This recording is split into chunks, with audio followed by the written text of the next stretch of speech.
C'était comme s'il y avait quelqu'un d'autre dans le miroir en train de me fixer.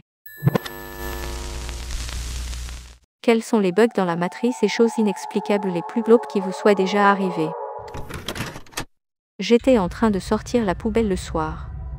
J'habite dans la campagne profonde et je suis certain que je suis le seul qui habite dans les alentours.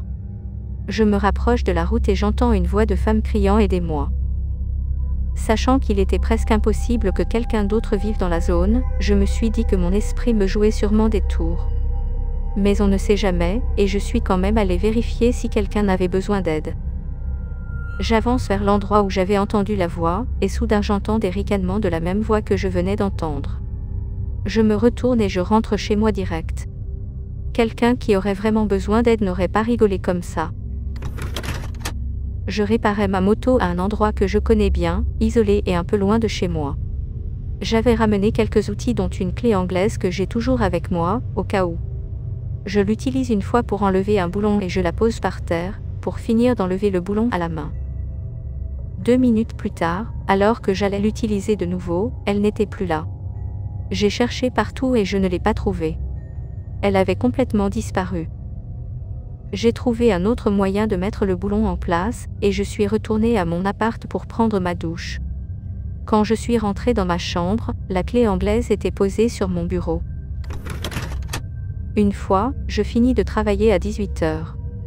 En sortant du boulot, je prends le train pour un trajet d'1 heure, qui me dépose à 15 minutes de chez moi. Je n'utilise pas mon téléphone pendant la journée, et je n'aime pas porter des montres, du coup je ne sais jamais quelle heure il est. Ce jour-là, quand j'arrive à la maison, ma famille me demande comment ça se fait que je sois arrivée si tôt, et si quelque chose s'était passé pour que j'arrive à 7 h. En regardant l'horloge du salon, je vois qu'il est 17h55. Je ne comprends pas ce qu'il vient de se passer. Je regarde tous les téléphones et montres de la maison et ils indiquaient tous la même heure. Quelques jours plus tard, mon manager nous envoie un email, avec le temps total de travail effectué pendant le mois, avec les heures d'arrivée et de départ de chaque employé. En regardant mon nom, il est écrit que je suis sortie tous les jours aux alentours de 18 h. Jusqu'à aujourd'hui, je ne sais pas comment j'ai pu gagner entre 60 et 90 minutes ce jour-là. Je suis sûre à 100% de me souvenir d'un chien qui apparemment n'existe pas. Quand j'avais 16 ans, on habitait à la campagne, et mon oncle avait un Jack Russell appelé Zorro. Un jour, Zorro disparut et on ne le revit pas pendant des mois. Jusqu'au jour où on a reçu un appel de la SPA qui se situait à plus d'1 heure de chez nous. On était tout choqués qu'un chien si petit soit allé aussi loin.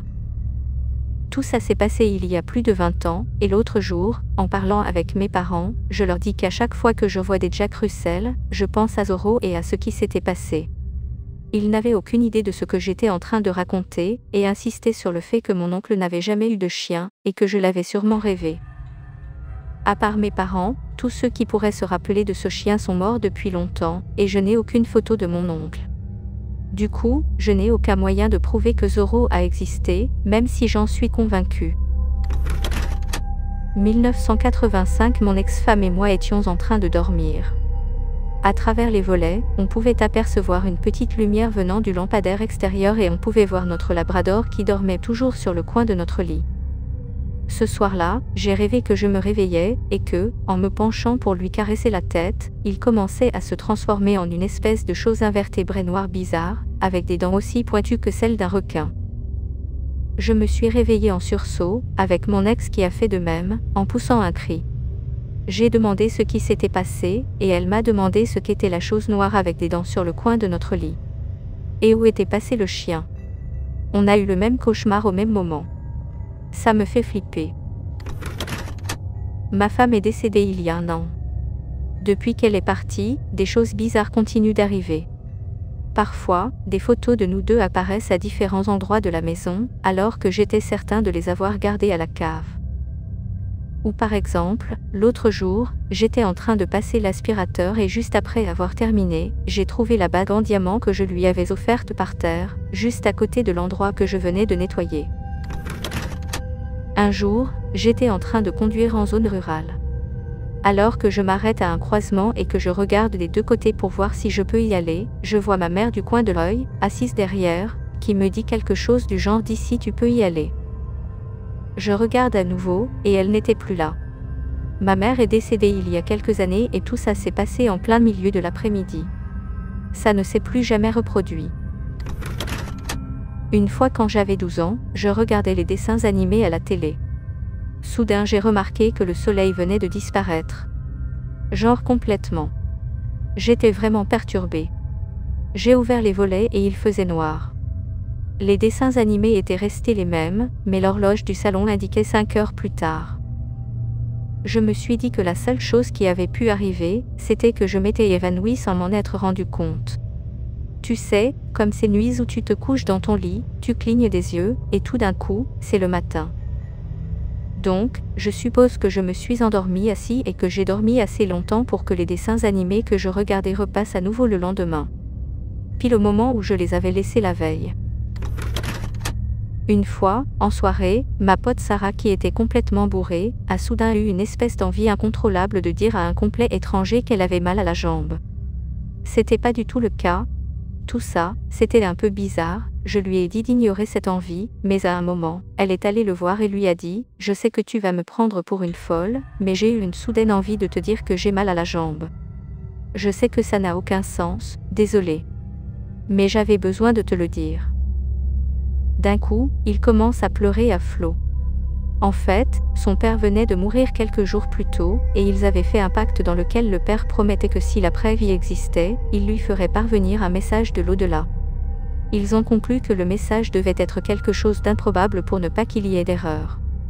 Du coup, ils se sont accordés que la phrase serait « j'ai mal à la jambe ». Quand j'étais ado, je me suis réveillée en pleine nuit pour aller aux toilettes. J'ai traversé le couloir et j'ai allumé la lumière. Juste avant de mettre le couvercle vers le haut, je vois du coin de mon œil un visage sur le miroir. Ce n'était pas mon visage. C'était comme s'il y avait quelqu'un d'autre dans le miroir en train de me fixer. Ça n'a duré que quelques secondes mais cette image est restée ancrée dans mon cerveau. J'ai poussé un cri et j'ai couru jusqu'à la chambre de mes parents. Mon père ne m'a pas cru, mais a quand même investigué un peu pour que je me calme. Avant d'aller me rendormir, nous avons prié ensemble tellement je n'étais pas bien. Maintenant, j'ai la trentaine et j'avais un peu oublié cette histoire.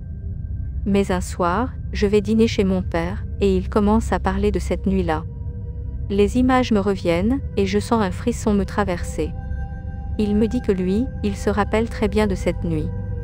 Il me dit d'un air sérieux en évitant mon regard, qu'il y pense souvent car lui aussi il l'avait vu. Il commence à décrire exactement ce que moi j'avais vu. On n'a aucune idée de ce que ça pouvait être.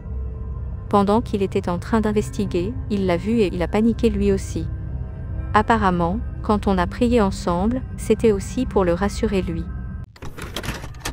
Il y a quelques années, j'avais un document très important que je gardais toujours au même endroit. Dans un petit tiroir de mon bureau, destiné à ce genre de papier. Le jour est venu où j'avais besoin de ce document, donc sereinement j'ouvre mon tiroir pour le sortir. Mais comme vous avez pu le deviner, il n'était plus là.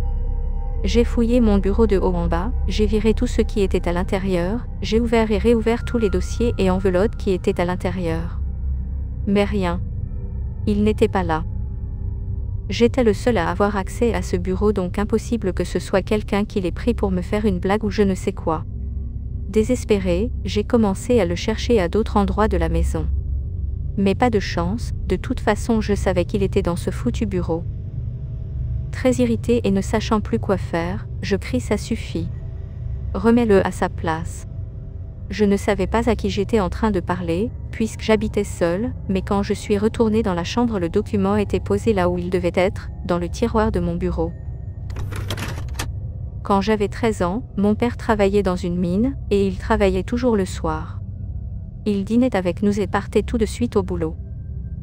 Je me rappelle qu'il était tout le temps en train d'engueuler mon frère et moi car on faisait trop de bruit en rentrant de l'école, alors qu'il essayait de dormir. Maintenant en tant qu'adulte je le comprends.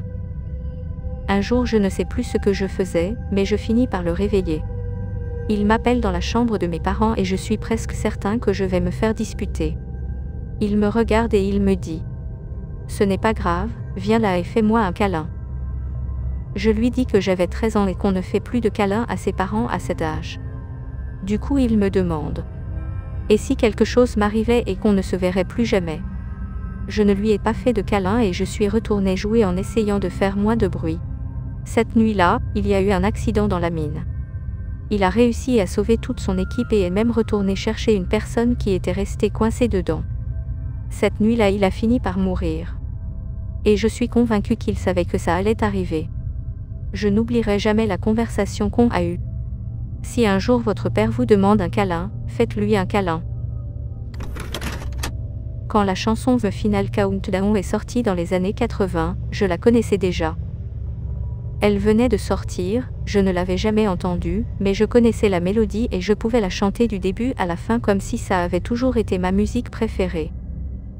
Pendant un moment j'ai cru que c'était un cover d'une autre musique que j'ai dû écouter. Mais c'était pas du tout le cas.